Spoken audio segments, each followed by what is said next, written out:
সুশাসনের জন্য নাগরিক সুজন সম্পাদক বদিউল আলম মজুমদার বলেন, একটি সুষ্ঠু নিরপেক্ষ নির্বাচন করা অন্তর্বর্তীকালীন সরকারের অন্যতম দায়িত্ব। সেই সঙ্গে যেসব নিয়ম শেখ হাসিনাকে দানবে পরিণত করেছে সেগুলোর সংস্কার করা প্রয়োজন। এজন্য সরকার 11টি সংস্কার কমিশন গঠন করেছে। একটি ঐক্যমত্য কমিশন রয়েছে এ কাজের জন্য। ঐক্যমত্য কমিশনের ভিত্তিতে রাজনৈতিক দলগুলোর সাথে আলাপ আলোচনা করে কতগুলো মৌলিক সংস্কারের বিষয়ে তারা একমত হওয়ার চেষ্টা করছে। ঐক্যমত্য কমিশনের আলাপ আলোচনার ভিত্তিতে কতগুলো সুপারিশ প্রণয়ন করা হবে। আশা করা হচ্ছে সেটি একটি জাতীয় সনদে পরিণত হবে এবং স্বাক্ষরিত হবে, যেটা প্রয়োগ করা যাবে এবং রাজনৈতিক দলগুলো মেনে চলতে বাধ্য হবে।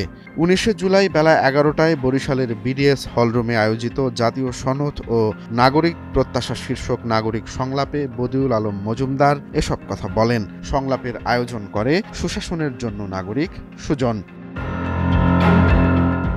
সুজন সম্পাদক বলেন, 2008 সালে একটি নির্বাচনের মাধ্যমে শেখ হাসিনা ক্ষমতায় এসেছিলেন। তিনি ক্ষমতায় এসে 15-16 বছরের মাথায় এমন পর্যায়ে গিয়েছিলেন যেখানে স্বৈরতন্ত্র প্রতিষ্ঠা করেন এবং মানুষের রোষানলে পড়েন। আর সেই রোষানল তার নিজের বিরুদ্ধে, সরকারের বিরুদ্ধে, দলের বিরুদ্ধে একটি অভ্যুত্থানের সৃষ্টি করে, যার ফলে সে দেশ থেকে বিতাড়িত হতে বাধ্য হয়। তিনি আরও বলেন, নির্বাচনের মাধ্যমে ক্ষমতায় আসা শেখ হাসিনা কিভাবে স্বৈরাচারে পরিণত হলেন এর কারণ স্বৈরাচারী ব্যবস্থা আমাদের দেশে আগে থেকেই বিরাজমান ছিল। কতগুলো বিদ্যমান নীতি, নিয়ম, পদ্ধতি, প্রতিষ্ঠান, আইন কানুন শেখ হাসিনাকে জারি করেছে। এছাড়া তিনি কিছু কিছু আইন কানুনে পরিবর্তন এনেছেন, সংবিধান সংশোধন করেছেন। সংবিধানের 15 সংশোধন এনে তিনি আমাদের উপর স্বৈরাচারী হিসেবে জেকে বসেন।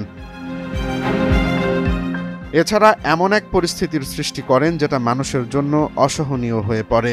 শেখ হাসিনা এর মাধ্যমে ভোটাধিকার হরণ করেছেন, তিনি একটি ধ্বংসযজ্ঞ চালিয়েছেন।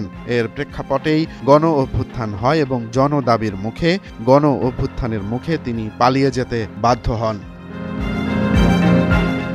তিনি বলেন, রাজনৈতিক দলের সাথে যুক্ত নয়, এর বাইরে বহু নাগরিক আছে, তাদেরও গুরুত্বপূর্ণ মতামত আছে। তারা সংবিধান সংশোধনের কথা বলছে, কতগুলো মৌলিক সংস্কারের কথা বলছে।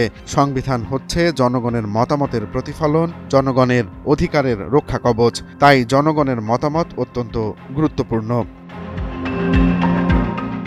আর সেজন্যই তারা সুজনের পক্ষ থেকে সারা দেশে 15টি সংলাপের আয়োজন করেছে। এছাড়া নাগরিকের মতামতের মাধ্যমে যেন একটি সুষ্ঠু নিরপেক্ষ নির্বাচনের পথ সুগম হয় এবং তার ফলে যেন একটি গণতান্ত্রিক রাষ্ট্রের উত্তরণ ঘটে, একটি টেকসই গণতান্ত্রিক ব্যবস্থা যেন প্রতিষ্ঠিত হয়।